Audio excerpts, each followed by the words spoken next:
दोस्तों, आजकल social media पर एक बाबा बड़े वायरल हो रहे हैं।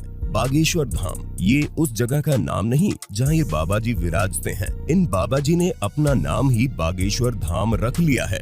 इन बाबा जी की सिर्फ यही बात रोचक नहीं है, ये बाबा जी पूरे के पूरे रहस्य से भरे पड़े हैं। इन बाबा के भक्तों के साथ साथ इनके फैन और क्रश भी हैं। अब इसमें उनकी कोई गलती नहीं, क्योंकि बाबा जी हैं ही इतने हैंडसम। जो भी देखता है, भक्त बने या नहीं, फैन तो बन ही जाता है। अब इस लड़की को ही ले लो, इसका अपनी भावनाओं पर कंट्रोल नहीं रहा और गुरुजी को ही बाबू नाम से बुलाने लगी। हम समझ गए, क्योंकि कम रामायण पढ़ी ना। अरे प्रभु, हाँ, बट मैं ये आपसे जानना चाहती हूँ कि जब पहली बात तो आप शब्दों की मर्यादा का गंभीर करो। हम बाबू तो हैं ही नहीं। किसी बॉलीवुड हीरो जैसे दिखने वाले इन बाबा के बारे में बताने से पहले हम आपको कुछ बात क्लियर कर देना चाहते हैं, क्योंकि हमारा हिंदू धर्म एक ओपन रिलीजन है जहाँ पर किसी का कोई कंट्रोल नहीं है।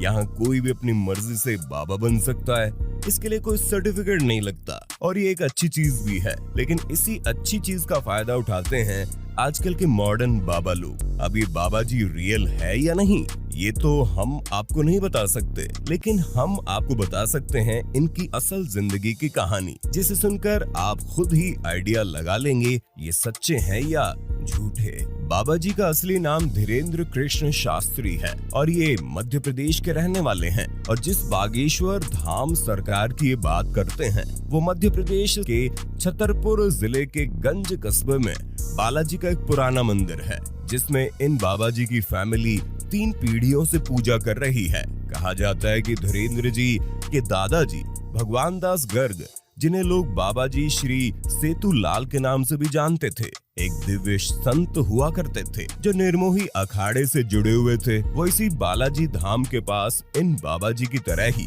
एक दिव्य दरबार चलाते थे, जिसमें लोग अपनी समस्या लाया करते थे। धीरेन्द्र जी अपने दादाजी को ही अपना गुरु मानते हैं। वो 9 साल की उम्र से ही अपने दादाजी के साथ उस मंदिर की सेवा में लग गए थे। अब उस टाइम इंटरनेट तो हुआ नहीं करता था, इसलिए इनके दादाजी गुमनामी में खो गए। लेकिन जब धीरेन्द्र जी ने उस दरबार को संभाला तो उनके भक्त उनका वीडियो रिकॉर्ड कर सोशल मीडिया पर डालने लगे और देखते ही देखते बाबा जी के फॉलोअर्स बढ़ते चले गए और आज इनकी पॉपुलैरिटी विदेशों तक पहुंच गई है। हाल ही में धीरेन्द्र कृष्ण शास्त्री जी ब्रिटेन गए और उन्होंने वहां ब्रिटिश सांसदों और वहां के भारतीय समुदाय के बीच प्रवचन दिया है। बाबा जी का जन्म मध्य प्रदेश के छतरपुर जिले में 4 जुलाई 1996 में हुआ। मतलब बाबा जी अभी सिर्फ 26 साल के हैं। उन्होंने 12वीं तक की पढ़ाई अपने गांव में ही पूरी की। उसके बाद कॉलेज से बीए की पढ़ाई प्राइवेट ही करने लगे और बीए खत्म होने के बाद वो अपने दादाजी का दिव्य दरबार संभालने लगे। इनके एक भाई और एक बहन भी है, वो वहीं छतरपुर में उनके माता पिता के साथ रहते हैं। इसके अलावा इनका एक चचेरा भाई भी है जिसका नाम दिनेश शास्त्री है, जिसने बाबा जी के खिलाफ FIR दर्ज भी करवाई है। उनका आरोप है कि धीरेन्द्र शास्त्री मुझे जान से मारने की धमकी दे रहा है, जबकि धीरेन्द्र शास्त्री जी का कहना है कि उनके चचेरे भाई उनके और उनके दादाजी के नाम का गलत इस्तेमाल कर रहे हैं।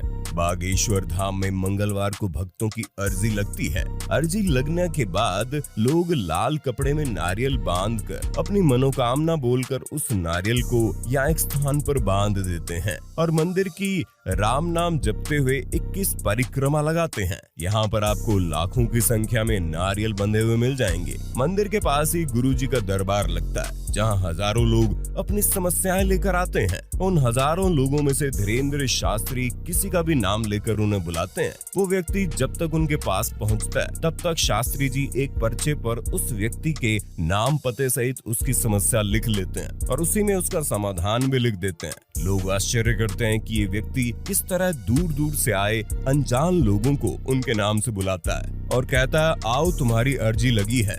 इतना ही नहीं, धीरेन्द्र शास्त्री लोगों को ये भी बता देते हैं कि उनकी समस्या क्या है, कितनी है और कब से है, उनके पिता का नाम क्या है, उनके बेटे का नाम क्या है। कई मीडिया चैनल वालों ने इस बात की पड़ताल की, लेकिन वो ये रहस्य नहीं जान पाए कि आखिर ये व्यक्ति कैसे लोगों के मन की बात जान लेता है। बाबा जी में कोई दिव्य शक्ति हो या ना हो, लेकिन उनमें अपने भक्तों से बात करने की कला तो है। बाबा जी भक्तों से कई बार अपने बुंदेलखंड वाली भाषा में हंसी मजाक करते हुए दिख जाते हैं। जी की जय हो। बस बस बस हमारे का पाँव पन्ने बब्बाजू के घर में तो पगला हूँ मूर्ख आदमी में का पढ़ो लिखो हूँ मैं महा मूर्ख हूँ मैं ते बब्बाजू के परो कर पाऊँ। जहाँ बाबा जी से कभी कोई सरकारी जॉब मांग रहा होता है तो कोई बेटी की शादी का आशीर्वाद, तो कोई सीधा यही पूछ लेता है कि मैं करोड़पति कब बन जाऊंगा। ये एक प्रश्न था हाँ कि आपके भगवान से कांटेक्ट है, ऐसा बताया मेरे को यहाँ पे। तो मैं करोड़पति तो बनूंगा पर कब तक बनूंगा ये बता दो। क्या बात है।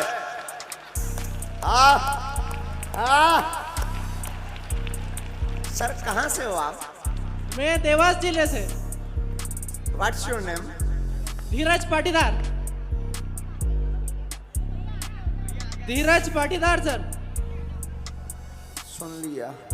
बाबा जी बेटा तेरा तो पता नहीं, लेकिन बाबा जी अब तक तो करोड़पति बन ही चुके होंगे। बाबा जी का लोगों की समस्या बताकर उसका समाधान बताने तक तो ठीक था, लेकिन आजकल बाबा जी लोगों के भूत प्रेत जिन्न भी उतारने लगे हैं। इसमें इनका एक अदृश्य सेनापति होता है जो बाबा जी के आदेश पर भूत की बैंड बजाता है।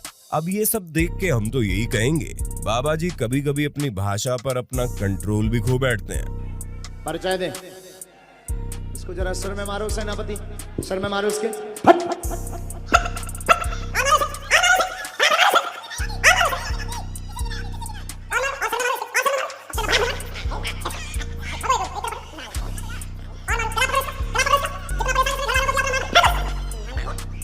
और मारो इसे, एक तरफ हटो तुम लोग और मारो इसे।